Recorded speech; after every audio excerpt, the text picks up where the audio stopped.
I want to understand. No, I don't want to understand. You saw what my challenge is, right? Read the title. Allah treats women sex objects. Stupid. So are you ready to defend that? Oh, okay. You're Shia or Sunni? Because you said Indian Shia. I am Shia. You sure you're Shia? Yeah. Okay. Explain to everyone why you Shia still do muta.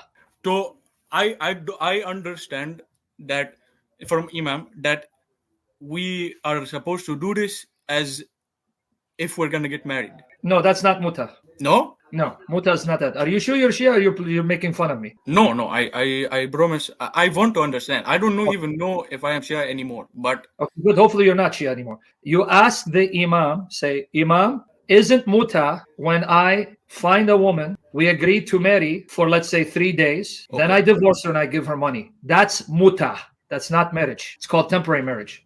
That's what the Shia still do to this day. Only for pleasure? Yes, it's called pleasure marriage. So this is what Shia still do to this day. The Sunnis say it's abrogated. It's been canceled. How come not Shia? Because the Shia say we don't follow the Sunnah of the Sunni. We don't follow Bukhari Muslim. We follow Kulaini, Kafi. Yes.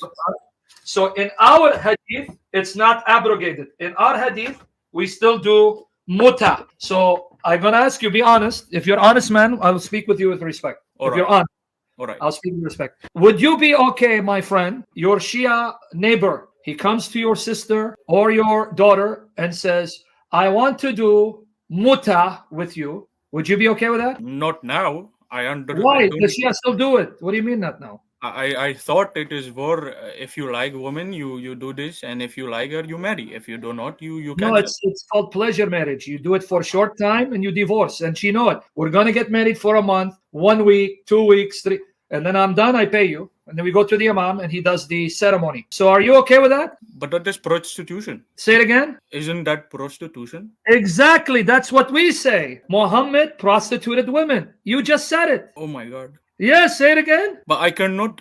They will kill me for this. They will shish kebab you for this. Why will no? I want to go to truth. But if I tell my brother or my friend, they will kill me. They will shish kebab you, brother. Not going to kill you. They make you halal meat. They take one piece of you here, one piece of you there. But you go to them.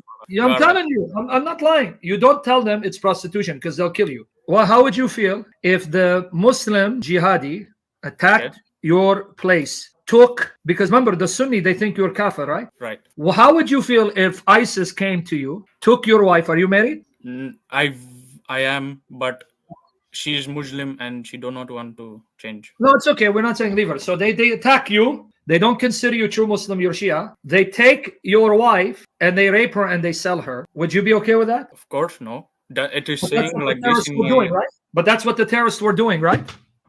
But we do not believe they're Muslim. Yeah, but Muhammad did that in the Quran. Surah Al-Nisa 4:24. Your prophet did that. Let me.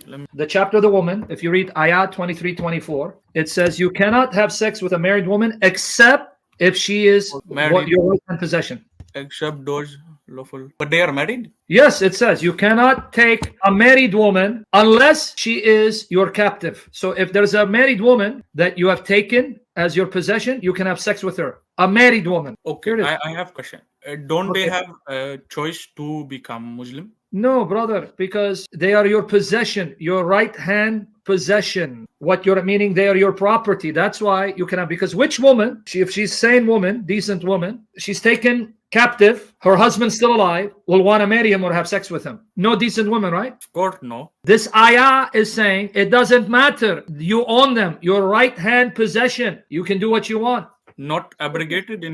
Not abrogated? No, there is no ayah in the Quran that abrogated this. Oh my God. Say it again. Oh my God. So why you follow this deen? Astaghfirullah. The time to give up this deen, brother. I have heard from my friend in Old Testament, they say if you have you like girl slave, you had to cut the hair.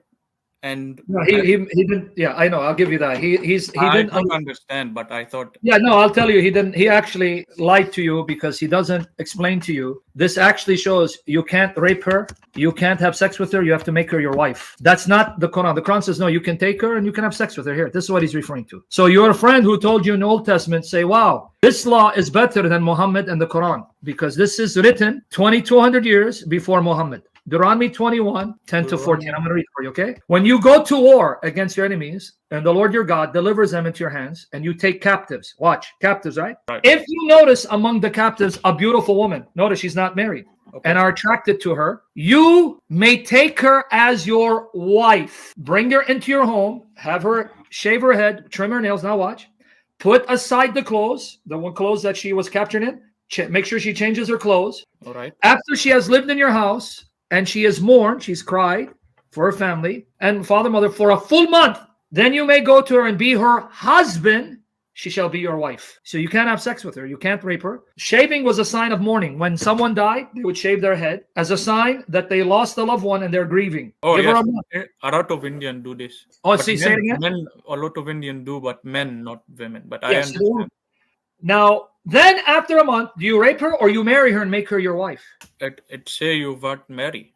Yes, and then it says, if you're not pleased with her, let her go wherever she wishes. You must not sell her or treat her as a slave, since you have dishonored her because you've divorced her. They are not captive? No, she's your wife and you divorce her, she's free. This is better than the Quran. The Quran says, no, they're your captives, have sex with them and sell them. So how come the Old Testament is better than the Sharia of Allah? When Moses wrote this, the people were killing each other, enslaving each other, raping each other. But Moses says, no. God told me, you take a captive, you can't rape her. You marry her and make her a wife. And if you get divorced, she is free. She's not your property. Isn't that beautiful? The part, yeah. I can see that it is beautiful. Yeah, which is better? That Muslims come, they take my sister, they take my daughter, they take my wife, my mother, rape them and sell them? No. But that's what Muhammad did in chapter 4, verse 24. And would you be okay? I adopt you, you're my son. You get married. Then you divorce your wife, and I marry her and have sex with her. What would you think of me? Oof, no. Say it again. I will not accept. But that's your Quran. Chapter 33, verse 37. Muhammad took Zayd's wife when Zayd divorced her, and Zayd was his son that he adopted. So he can be an example for other people to take the women of their adopted sons when they're divorced. But why Zayd do? Why Zayd do this? Because if you go to the tafsir, ask your Shia Imam, Allah wanted Muhammad to marry Zayd's wife. So he made Zayd divorce her. He made what? Yeah. Yes, that's what I hear in the ayah. Let me read it for you. Can I read the ayah for you? When you said to him, this is Allah speaking to Muhammad, supposedly, whom God had blessed and had said, keep your wife to yourself. So you, Muhammad, told him, keep your wife to yourself for your God. And you were concealing. You, Muhammad, were hiding within yourself what God would reveal. So what would God reveal that Muhammad was hiding? Fearing other men. So you feared men. And what did God reveal? And God has better right for you to fear him. So when Zayd had accomplished what he would of her, then we gave her in marriage to you, so that there should be no fault in the believers touching wives of their adopted sons when they have accomplished what they would of them. And God's command must be performed. Did you catch it? I did. So what is the ayah saying? You, Muhammad, were afraid what was in your heart, what we're about to reveal. So when Zayd said, I'm going to get rid of my wife, you said, no. Keep her, because Muhammad was embarrassed. What will people say of me if he divorces his wife and I marry her? And Allah saying, you should have feared me, not men. So when Zayd finished the divorce, we married her to you. So that means your God. Allah was proposing that he marry? Yes.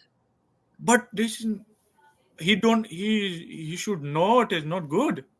Well, that's why we don't believe all of the Quran is God. Do you remember yesterday when I was speaking to the Indian Shia? Well, I just got a comment from his friend after the session. And here, let me read what he says. Sam, Indian Shia is my friend, the guy who was getting shocked. And he is getting baptized tomorrow, meaning today. Indian Shia got baptized today. His wife as well. So Indian Shia and his wife left Islam, and today they're getting baptized, giving their life to Jesus Christ.